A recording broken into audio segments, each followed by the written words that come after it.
Hello everyone. First and foremost, I would like to apologize for my voice. It's not the best for narration, but unfortunately, it's the only voice I have. As you can hear, I'm not a native speaker, but I will do my best to make my speech clear and understandable. I would like to thank you in advance for showing interest in my video and truly hope that the limitations of my voice will not hinder your enjoyment of listening to the story. So without further ado, let us start with the first tale in the series. My shadow is my friend. Have you ever wondered if there are other realities that exist aside from our own? The answer is yes, there are. What I am about to tell you is something that happened to me over a decade ago. I would not have believed it if it did not happen, and it made me realize that our world is a lot more than what we normally see in our day-to-day lives. I was working the night shift in a company that provided BPO services to several clients overseas. My shift started at 10 p.m. all the way to 7 in the morning. I would usually get home at around 10 to 11 a.m. due to traffic. And when I got home, not only was I sleepy, but really exhausted. Sadly, all you had during the workdays was just barely enough time to sleep, eat, take care of your hygiene, and off to work you go again. Imagine just doing this every day. But what was more exhausting was having to deal with all the calls of customers, having problems with their home computers and internet connections. You got it. I work for tech support. One night, I got a call from this customer, a grandma, who insisted that there was something wrong with her email app. Email problems are not really included with the scope of support that we give, but then our job was to assist the customer in any way we could and only transfer the call to the proper specialist if we cannot handle or find a solution for it. So I asked her politely what was wrong with her email. She told me that every time she opened it, there was one email that would be there, but there was no email address where it came from, no name of sender, and when she tried to read it, all she got was an entire message written in garbage. The first thing that hit my mind was that it was probably a malicious email, a virus or Trojan horse disguised as an email with the purpose of causing havoc to her PC and or stealing vital information. I asked her if she had an antivirus app running in the background. She told me she had one and she mentioned the brand. She said it was installed by the store that sold her the computer. I was familiar with the brand. It was a good one, and I knew for a fact that it included email protection. Whoever sent that email was probably hacking, a cruel joke on her, or trying to victimize her. To begin with, the email would have already been spotted by her email provider, as I knew once again for a fact that the email had its own safeguards built into it. For a message to appear out of nowhere meant somebody was sliding it into her email on the server side. So whenever she connected to check her mail, it would be there. Bad, very bad, I silently thought. First thing I did was to ensure that her PC security was working. I asked her if she had a firewall up and running. Again, she said yes. I do know a little about this and that, you know, she remarked in a friendly tone. Okay, ma'am, I said. Please run a virus scan right now while I call your email provider's tech support and transfer the call. She thanked me, after which I placed her on hold while I initiated the call to the email provider. When the other tech came online, I briefly explained to him the trouble while typing in a quick documentation of the case and the troubleshooting I did. There really wasn't much more I could do, as the email was a separate third-party service and we only handled the computer and its basic internet connection. I then went back to Granny, informed her that her email service will now take over, and transferred the call. Another call down in a night's work of many calls. By the time I got home the next morning, I had completely forgotten the call. I was exhausted, tired, and I wanted nothing else but to sleep. Life went on for a few weeks before I once again received another call from Grandma. It's amazing when you get a repeat call from the same customer, as calls are routed at random to whoever has an open slot to take the call. Reading the call and case history, I thought of the statistical probability of chance I get to talk to Grandma again. I politely reminded her that she had called me earlier on about her email problem and asked her if email support was able to fix it for her. She thanked me again and said yes, they were able to take the scary emails away. So I asked her what was the trouble now and how I could help her. She said she just got a new email again with no sending address and it really bothered her. Whenever our customers have technical problems with the computers and internet connections, they call us. It would then be our job to assess or take a look at the trouble and determine whether we can handle it or transfer the call. Once again, I asked her to describe what was written on the message. After taking a deep breath, she said, It says, beware of the shadows. I am with you. "Oh boy," I muttered. Once again, I asked her about her firewall and to run the antivirus. She said she already did. Whoever was doing this server side, so it's back again to email support. "I'll have to transfer you once again to email, ma'am. Don't worry. I'm sure they'll be able to get to the bottom of this." At that moment, I felt a sudden chill run down my spine and the hairs at the back of my neck stood up. Kind of like when you get hit with static electricity. Ma'am, I just have to ask, do you pray?" Yes, dear. She said. I'm Catholic, and I go to Mass every week. "Oh, okay," I responded. "I'm sure the Lord will watch over you." With that, I once again placed her on hold, called up email tech, explained it to them, went back to Granny, bid her farewell with a quick closing spiel, and transferred the call. Getting home that next morning, once again, I had forgotten all about the call. Usual life went on for 2 more weeks. Finally, on my day off, I decided to spend the day watching movies on YouTube.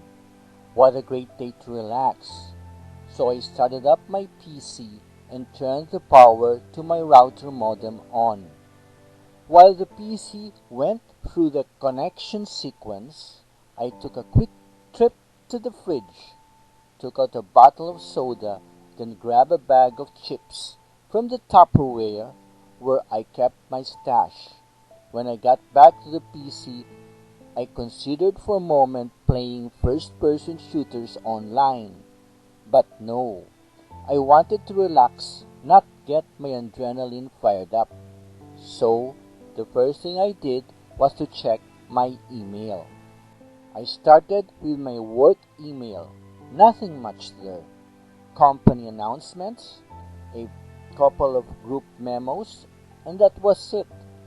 Then I opened my personal email. I couldn't believe what I saw. There, among the list of emails from a few friends and a cousin, was the ominous, hideous, dastardly, no sender address email message with a subject saying, "You as well." I stared at it for a long time, goose pimples popping out all over me. "You bastard!" I shouted. "I'm just a tech, and now you include me in your list of victims?" I started to shake my head as I checked my own antivirus if email protection was on. "Server side, remember?" I muttered as I opened the mail. It said the same thing. It said to Granny, "Beware of the shadows. I am with you." So, the shadow knows. The shadow knows me as well. "Da-da-da-da-dan! Dick Tracy," I muttered sarcastically. I was using the same email service Granny was, and I had a suspicion it was probably one of their tech support guys. I took a deep breath. I was going to report this to my boss, so the higher-ups could take care of this company to company. Whoever was hacking this BS shouldn't get away with this. Alright, it's my day off. I need to relax. I closed the email, surfed to YouTube, and watched Thanos get ripped into dust by the Avengers. All this time, I really believed that this BS going on was caused by a technical savvy pervert out to get his dibs on innocent and unsuspecting people. This bastard was probably tormenting many. I was wrong. The tormenting part was right, but it wasn't some tech pervert. It wasn't even physical. It's funny what the mind is capable of and how people in general chuck it all up to human imagination. The physical 3D world is all that is and will be, they say. So, on my way to work on my next shift, things started to get, well, a bit interesting. The first thing you notice is the disembodied giggles and laughter, as if to come from far, far away. So you stop to look around, but then there's nobody there. Then you begin to see wisps of smoke floating or moving around from the corners of your eyes. This usually happens when one walks through semi-lighted places. Yes, places where there are shadows from walls, chairs, parked vehicles, and others. Also, you have to be alone or with very few people walking about, as crowds tend to muffle these unusual sounds as well as overload the shadows in the environment. At first I tried to pay no attention to these weird experiences I seemed to have contracted from helping Granny out. The poor lady must have been going through this too. No wonder she seemed so terrified. Well, it was starting to scare the bats out of me as well. I did report the email to my boss, who in turn filed the report to the higher-ups. I submitted a snapshot of the message. Well, the whole screen, so they could see the email provider logo too. It was up to the higher-ups and them to check their servers. After all, if it could happen to Granny and me, who knows how many others were victimized. At least, I had some peace of mind just in case some dick was really playing games with us. This, however, did little to improve my supernatural situation. It was getting worse. Whenever I found myself alone on empty streets or places at night, I would hear the laughter and the moving shadows passing by. Soon, they were all over and beyond my peripheral vision, as I could see them float around me. Most of these smoke people, as I would call them, didn't really pay any attention to me. They were just there, occupying a space on this earth which I could only assume was beyond the physical world me, and myself was trapped in. Well, just like Granny, I'm Catholic too, so I made it standard practice from the time on to always have my rosary in my pocket or around my neck. Despite this, I noticed that there was this group of smoke people who were very different from the rest. They usually moved in twos or threes, and they didn't look like the white mist the others did. They were as black as night, shadow people I began to call them. There was this really creepy feeling of malevolence when they were around, and you could smell rotten decay. Ah, these guys I really didn't like. Also, I could feel the hatred they had towards me. Unlike the smoke people who gave off this feeling of indifference and went about their way. Floating white mist was already unnerving to look at, but the shadow people, they were terrifying. So whenever I spotted them, my hand would immediately reach down to my rosary and I would start to pray. This usually kept them at a distance from me, but I knew that they would kill me if ever they got the chance to do so. My condition was getting worse. It has been a year since I first spoke with Granny on that fateful tech support call, and I wondered how the old lady was doing. Sadly, working for tech support didn't really give one a chance to get to know the customers, as calls came quickly one after the other. And besides, one couldn't just get a customer's information unless it had something to do with helping them with their tech problems. I was in tech, not in billing, saves, or marketing.